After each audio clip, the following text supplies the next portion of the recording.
todos. La mayoría de los rostros son conocidos, así que estamos en casa, y aquellos que no tengo el placer de conoceros, pues un placer, una bendición. Mi tema son los antecedentes a la Reforma. Quizás para empezar, considerar que nosotros somos...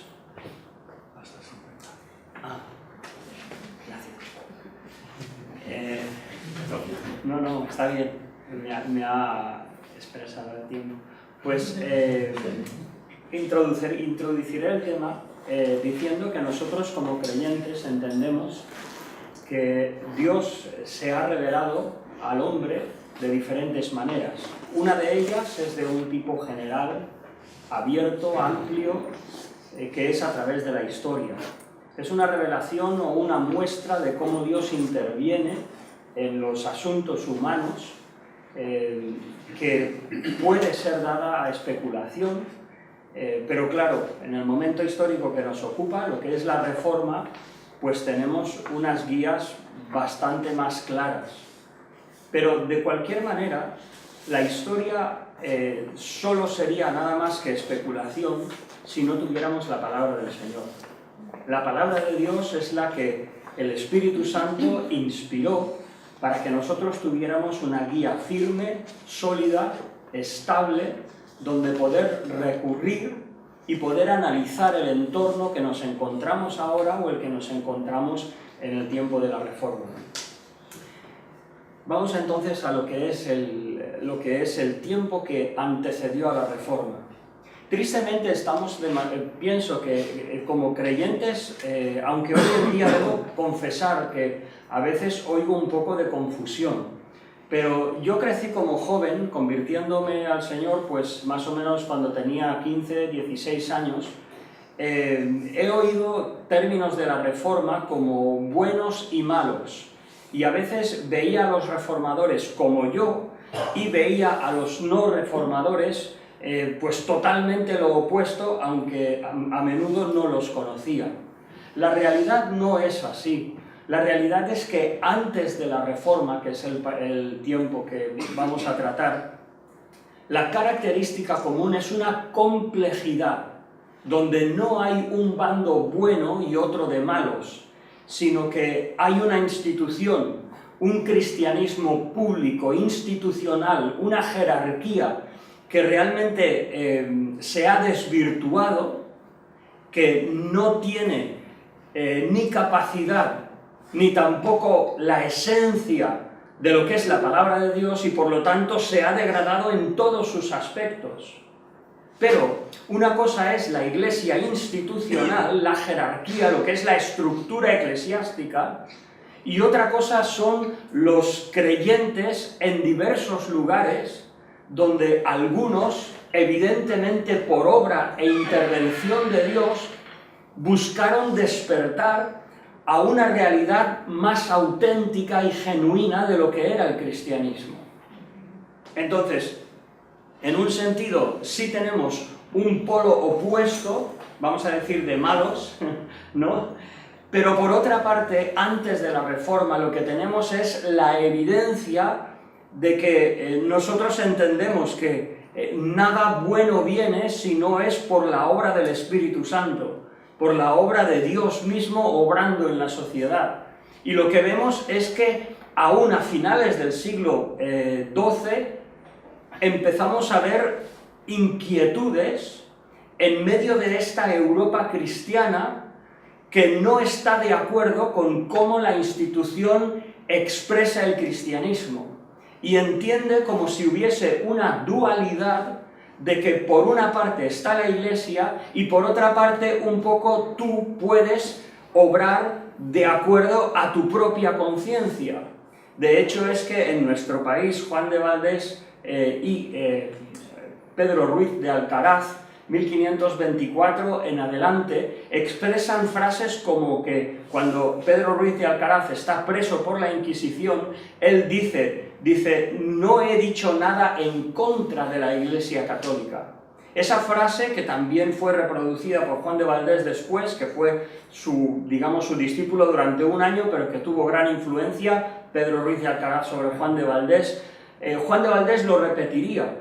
Y lo que muestra es ese distanciamiento de que por una parte existe lo que sería el credo de los apóstoles, lo que llamaríamos los fundamentos o la esencia de la fe cristiana, pero luego la Iglesia estaba en un lado y las personas tenían como una especie de margen o zona neutral donde ellos podían vivir su fe, incluso experimentar y buscar alternativas, que no había problema mientras que no ofendieran o fueran en contra directamente con la Iglesia de Roma. Bien, hay tres cosas que me gustaría tratar en esta mañana y algunas están reflejadas en los carteles que hay por aquí. La primera es la decadencia institucional, religiosa y teológica de los tiempos que precedieron a la Reforma. O sea, la decadencia institucional, religiosa y teológica que precedió a la Reforma. En segundo lugar, me gustaría tratar lo que fueron movimientos de renovación. Movimientos de renovación dentro de la Iglesia. Y en tercer lugar, movimientos claramente disidentes. Lo he puesto con este pequeño diagrama. Me acuerdo que para pensar en este diagrama tuve que ver cómo reflejo. Por una parte tenemos el declive de la Iglesia institucional romana, algo que pensadores, historiadores y teólogos católicos como Melquiades Andrés, como García Cárcel, Oro, ellos reconocen, no hay autoridad. Una vez tuve algún pequeño problema con algún otro pensador o historiador, porque hoy en día el catolicismo resiente que se hable de una forma tan derogatoria de la Iglesia católica, pero es que es la realidad. Y cualquier estudioso que se mete dentro de este tema lo comprueba y lo escribe, sea de cualquier trasfondo teológico. Entonces, en medio de eso, aquí he puesto la cautividad babilónica cuando el Papa Clemente V tuvo que irse a Aviñón por problemas políticos, el cisma papal, a continuación, cuando se emergen hasta 3 papas excomunicándose y condenándose unos a otros, algo que erosionó profundamente lo que es el liderazgo de la Iglesia de Roma. Y en medio de esa decadencia, entonces hubieron movimientos de renovación donde buscaban un cristianismo diferente, alternativo a lo que la Iglesia estaba promulgando o expresando por sus instituciones, pero todavía dentro del esquema de los sacramentos, de toda la idea o el paradigma, digamos, católico. Por otra parte, como hemos dicho, desde finales del siglo XII, principios del XIII, surgen movimientos también dentro de la Iglesia católica, pero que en realidad ellos rompen con la estructura católica. Entonces, me gusta hablar de ellos como movimientos disidentes, los cuales se parecen bastante a lo que es la Reforma protestante, donde luego finalmente tendríamos Martín Lutero, Calvino, Zuinglio, tendríamos la Reforma magistral, por lo cual entendemos, bueno, eso ya tratará otro conferenciante, pero por la Reforma magistral entendemos aquella reforma que pretendía una reforma de la Iglesia o, digamos, fomentar la Iglesia desde o unida con autoridad civil, como Martín Lutero en Alemania, en los condados donde la Reforma se difundió, o Ginebra, estaba bastante mezclado. Por otra parte, la Reforma radical fue aquella que se separó totalmente del Estado. Era totalmente autónoma, totalmente espontánea, sin ningún tipo de estructura. Y ahí estarían los anabaptistas. Bien, Entonces, la decadencia religiosa, lo que tenemos es, en primer lugar, la ignorancia del clero, que se reducía su culto, su enseñanza, su pastoral a lo que eran ceremonias exteriores. Tenemos la vulgarización de la religión, lo cual España, por motivo de la Reconquista, fue, bueno, modelo y fue mucho más allá que otros países de Europa. Nos referimos a la utilización de diferentes recursos y a veces sin muchos escrúpulos teológicos para llevar la religión al pueblo. Entonces es aquello de que, bueno, ¿justifica el fin los medios? Como que no. Y el resultado hoy lo vivimos. En España tenemos multitud de patrones, de santos, de vírgenes, de procesiones, de rocíos, en fin, etcétera, etcétera. ¿De dónde viene todo eso? Pues de esa intención de una iglesia secular realmente, incapaz de transmitir la piedad, tratando de llevar la religión a una sociedad que no buscaba a Dios. ¿Y cómo lo hacen? Pues declarando el patrón del pueblo San no sé qué, declarando una fiesta mayor, mezclando lo que son fiestas mayores con fiestas religiosas, aún con trazos paganos que fueron censurados por hombres como, por ejemplo, Juan Gerson en Francia o Nicolás de Cusa, que lo denuncian como supersticiones y una devoción mágica. Había una simultaneidad de piedad y mundanalidad. Mientras las personas cumplieran sus ritos, sus costumbres, sus votos, pues eso era lo suficiente. Una mezcla de conceptos paganos como reliquias, misas por los muertos, indulgencias, purgatorio, etcétera, etcétera. Por otra parte, como hemos dicho, no solamente era una cuestión, una decadencia institucional y religiosa, quizás podríamos incluir, que no lo he incluido, lo que fueron las órdenes monásticas, que en un principio fueron iniciativas renovadoras dentro de la Iglesia, pero luego se desvirtuaron igualmente. San Francisco de Asís, lo que es las órdenes mendicantes, los hermanos menores, fueron intentos de vivir una vida monástica genuina. Nació lo que se llamó la pobreza evangélica, el ideal de que las personas tenían que vender todo lo que tenían, darlo a los pobres y vivir de la mendicidad para ayudar a las personas más necesitadas. Entonces, al final eso también se desvirtuó. Entonces, decadencia institucional, religiosa, igualmente teológica. Vemos que la Iglesia institucional pensaba en términos escolásticos. ¿Qué quiere decir eso? Que su pensamiento se caracterizaba por inferencias o conclusiones que giraban en torno a la especulación, el ejercicio secular de la lógica, que se usaba para sostener la fe.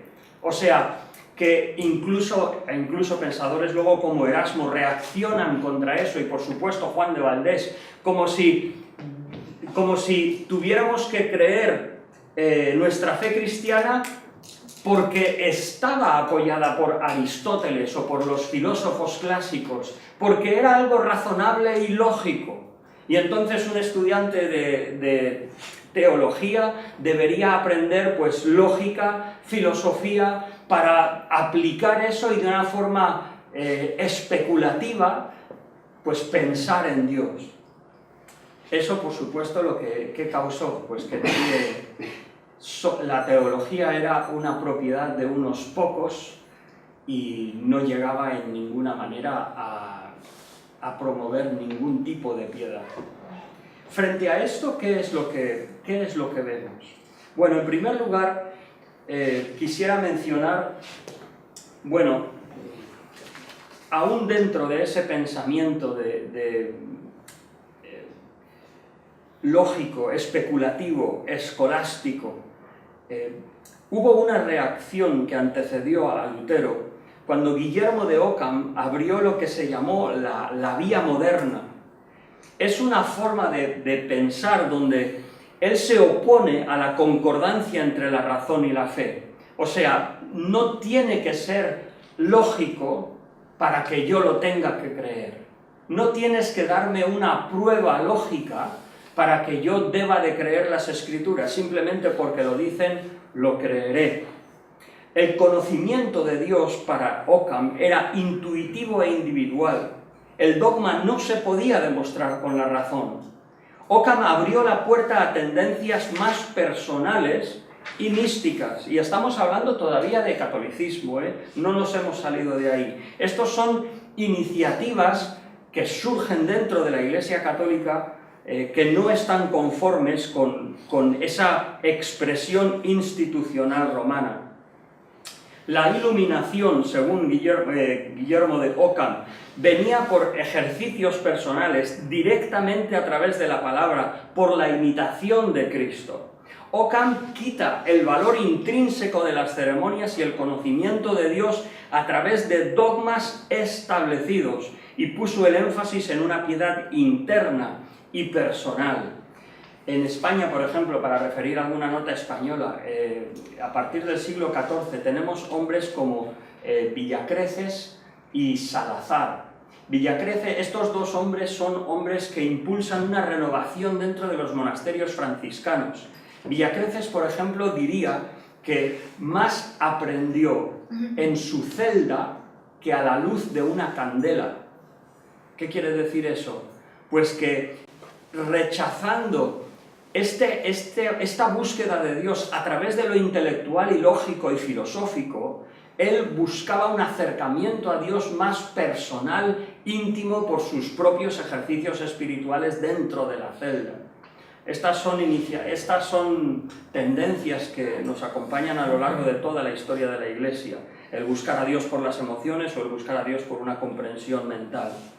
Pero bien, entonces, ¿qué iniciativas empezaron a surgir que no estaban conformes con esa expresión institucional decadente? Hemos visto lo que es la vía moderna, en contraste con la vía antigua. Guillermo de Occam, lo que también se llama el nominalismo. Podríamos hablar de Gabriel Biel, alguien que fue bien conocido por Lutero y que algunos expresan que el énfasis de la justificación de Lutero se derivó de Gabriel Biel. Devoción moderna, un movimiento que se entiende como holandés. Aquí tenemos a un querido hermano holandés, él nos puede decir más a él de ello, que se data en el 1380, que alcanza su plena expresión en Gerardo Grote. He leído que en holandés Gerardo se dice de otra manera, pero no me atreveré a decirlo. Y su discípulo, Florence, lo siento, Bernard Radevrins, no sé, luego nos puedes decir cómo se decía. Estos ideales fueron las pautas de sus seguidores, o también llamados hermanos de la vida común, así como la congregación agustina de Windesheim. Su énfasis central no era la especulación, no era la lógica, sino la imitación del ejemplo de Cristo. Una vida diaria. Estaban lejos de lo que era la especulación y la lógica. Ellos enfatizaban un ejercicio de oración, de autoexamen, de meditación. Su énfasis estaba en una actitud de afecto, fervor y deseo por Dios. ¿Os dais cuenta por qué hablamos de un clima complejo que antecede a la Reforma? O sea, no nos dejemos llevar por la polarización de León X excomulgando a Lutero y con esos debates tan agrios y de confrontación de lo que luego fue la Iglesia reformada con Roma. Pensemos que antes Dios obró de una forma maravillosa y preciosa a través de multitud de corazones en diferentes puntos de Europa que no estaban conectados entre sí, pero que frente a una decadencia generalizada buscaban una expresión diferente de lo que es el cristianismo. Entonces, algunos de ellos, como estamos viendo, se expresaron dentro de los esquemas de la Iglesia Católica, por lo cual los llamamos movimientos de renovación.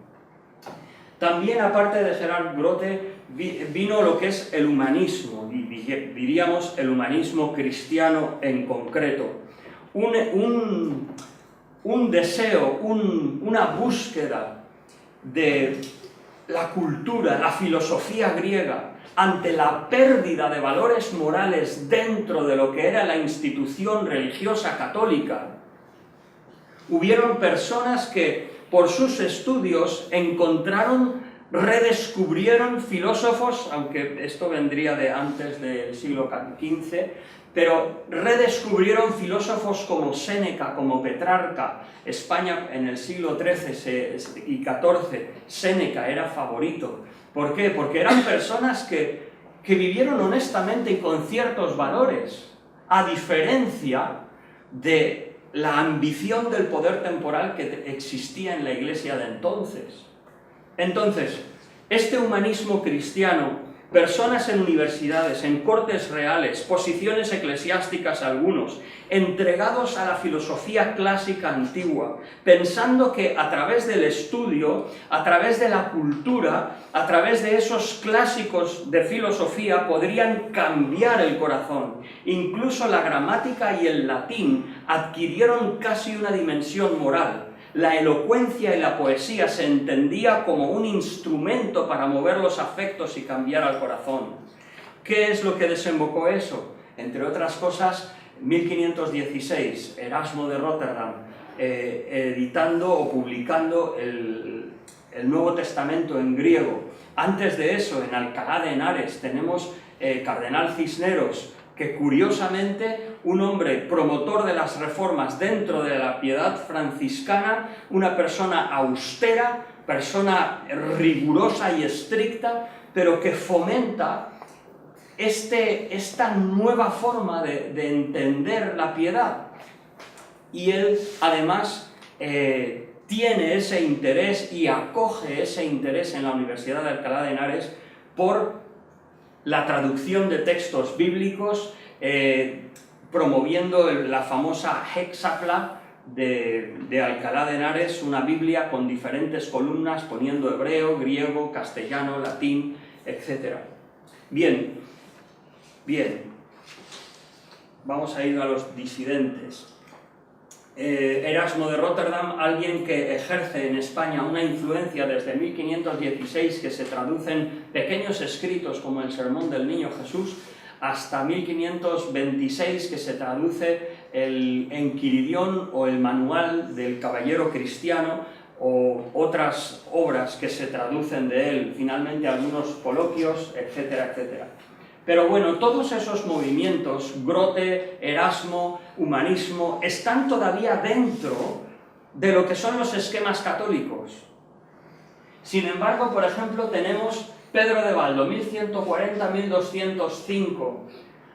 Alguien que, bueno, Pedro de Baldo fue un comerciante adinerado que por la muerte de un amigo personal, pues cambia su vida, vende todas sus posesiones y por una parte la da a los pobres, a los necesitados, y por otra parte la da para la traducción del Nuevo Testamento. Traduce el Nuevo Testamento a la lengua vernácula. Tenemos un documento que se llama La Noble Elección. Hay como unos 30 documentos que nos hablan del Pedro de Baldo y los valdenses. Bueno, por deciros algunos trazos de este movimiento. Ellos creían solamente en la escritura, sin escritos humanos junto a ella. Solo la escritura debe ser creída en cuestiones de salvación. Nada debe admitirse en religión excepto lo que está mandado en la palabra de Dios. Creían que solo había un mediador. Los santos no eran mediadores para ellos, ni debían ser invocados. No hay purgatorio, decían los valdenses, sino que todos los hombres o estarán justificados por Cristo para vida eterna, o si no creen en Él, irán a destrucción eterna. No hay otros destinos. Ellos abogaban solamente por dos sacramentos, el bautismo y la cena del Señor.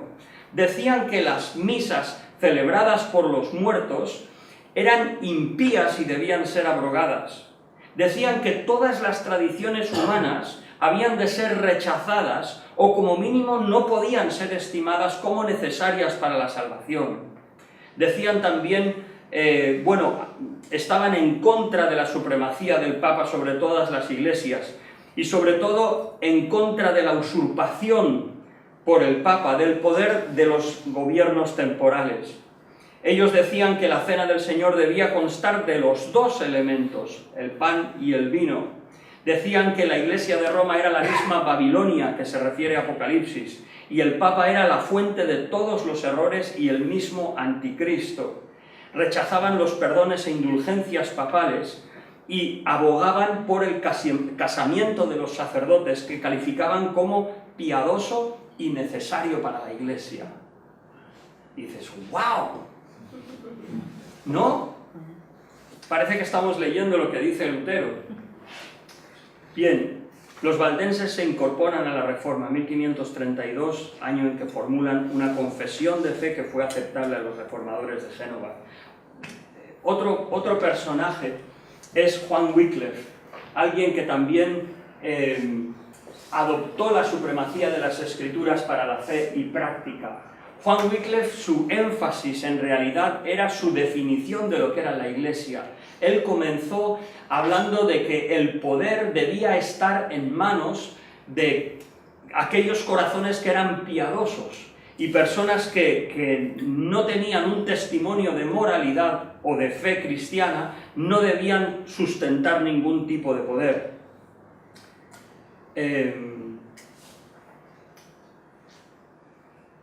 Definió la Iglesia como la totalidad de los predestinados, es decir, una entidad invisible que no tenía que conformarse necesariamente con la Iglesia como estaba establecida, o simplemente por bautizarse ya eran parte de la Iglesia.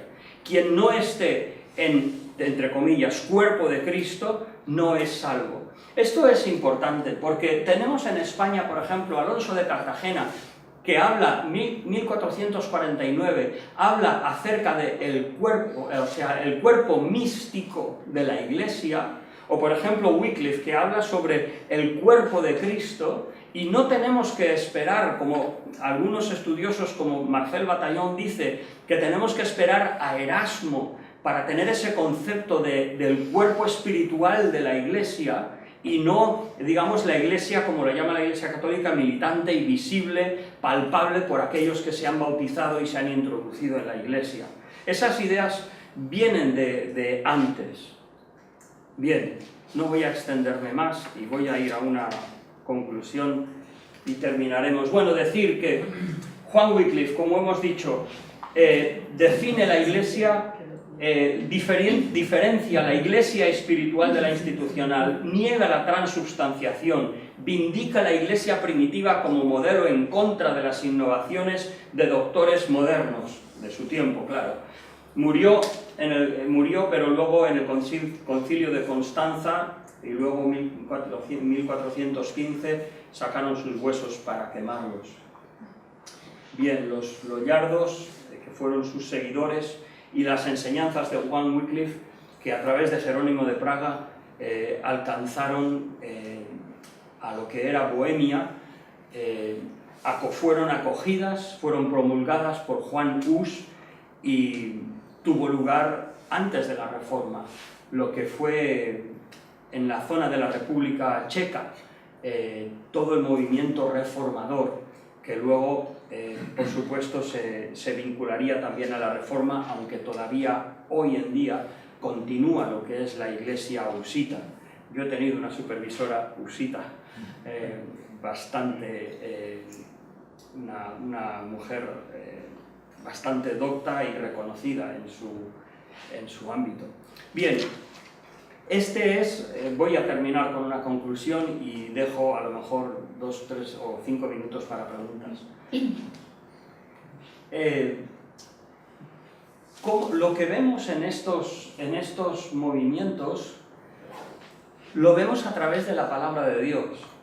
El Espíritu Santo que inspiró la Escritura no puede ser diferente que el Espíritu Santo que se mueve en la historia. Por lo tanto, si Dios ha de intervenir en la historia, lo hará de acuerdo a su palabra. Y algo interesante que vemos en estos movimientos, estas diferentes iniciativas, es que nosotros, o al menos yo, y os invito, a que respetemos las iniciativas de Villacreces, Salazar, dentro de los franciscanos respetamos el deseo de la devoción moderna para buscar a Dios de una forma más afectiva por la imitación de Cristo. Nosotros agradecemos mucho a Erasmo de Rotterdam y a otros humanistas que se enfocaron en el texto de la Escritura y nos dejaron un legado bastante valioso. Pero hay un pequeño problema, y es que sus iniciativas renovadoras, sus énfasis, no tuvieron una consecuencia doctrinal y teológica específica.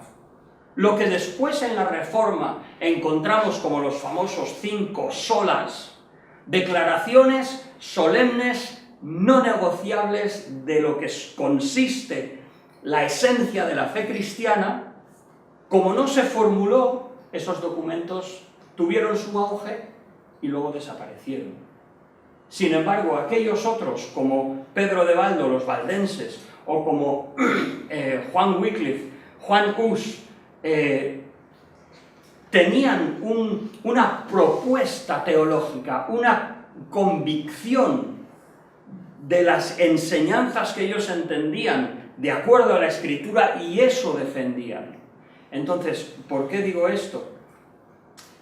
Porque es importante estudiar qué es lo que enseña la palabra de Dios. La teología no es una palabra malsonante. ¿Qué voy a deciros a vosotros, estudiantes, que estáis sacrificando para poder sacar vuestros estudios?